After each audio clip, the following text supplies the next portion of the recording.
السلام علیکم 8 کلاس بیٹا، مجھے امید ہے آپ سب خیریت سے ہوں گے۔ آج ہمارا سبق ہے بک کے پیج نمبر 36 پہ ہے، تدریب الثالث ہے۔ کہہ رہے ہیں کوسین کے درمیان سے مناسب لفظ یا عبارت کے استعمال سے درجہ ذیل جملوں کو مکمل کریں۔ تو نمبر 1 جملہ ہے رأیتہ ڈیش فی مکتبہ، اس کے اندر آئے گا جالسانی، دوسرے میں آئے گا مسرعاتن، تیسرے میں مفتوحین اور چوتھے میں وہم مسرورون۔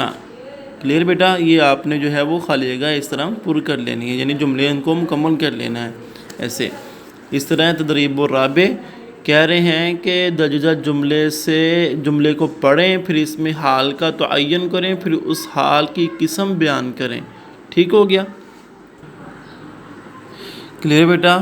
تو پہلے پہ ضاحکاً یہ حال ہے اور پھر اس کی قسم جو ہے مفرد ہے، دوسرے میں یبکون حال ہے اور اس کی جو ہے وہ قسم جملہ فعلیہ ہے، تیسرے میں فی یدہ کتابٌ یہ حال ہے اور اس کی قسم جو ہے جملہ اسمیہ ہے، چوتھے میں یمشی الی بیتہ حال ہے، اس کی قسم جملہ فعلیہ ہے، پانچویں میں بشیرا و نذیرا یہ حال ہے اور اس کی قسم مفرد ہے۔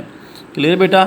اسی طرح وہ کہہ رہے ہیں کہ کسی مجاہد کے بارے میں 10 جملے لکھیے جس کا اسلامی پرچم کے دفاع میں کردار ہو، تو جیسے کہ جیسے کہ جعفر بن ابی طالب رضی اللہ تعالیٰ عنہ جو غزوہ موتا کے اندر جو ہے وہ یہ کارنامہ سر انجام دیے تھے، ان کے بارے میں ہم جو ہے وہ 10 جو ہے وہ جملے لکھیں گے۔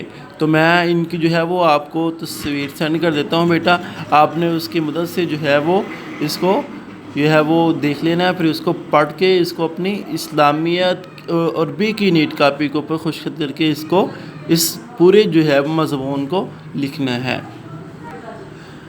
اسی طرح تدریب السادس ہے، چھٹی مشق ہے، کہہ رہے ہیں کہ عربی کے اندر ترجمہ کریں، تو میں ان کی بھی جو ہے وہ تصویر آپ کو سینڈ کر رہا ہوں، ان کی اردو عبارت کی عربی کی تصویر میں سینڈ کر رہا ہوں، آپ نے اس کو بھی اپنی عربی کی نیٹ کاپی کے اوپر جو ہے وہ خشک خط کر کے جو ہے وہ لکھ لینا ہے۔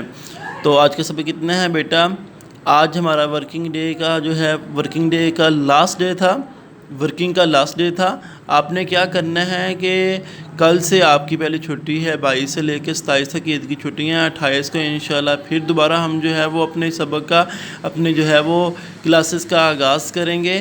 تو آپ نے یہ جو جتنا بھی ہم نے پیچھے سے سلیبس پڑھا ہے اس کو ان چھٹیوں کے اندر بیٹا آپ نے کور کرنا ہے، اس کو یاد کرنے کی کوشش کرنی ہے۔ مجھے امید ہے کہ آپ میری اس بات کے اوپر عمل کریں گے۔ السلام علیکم ورحمۃ اللہ وبرکاتہ۔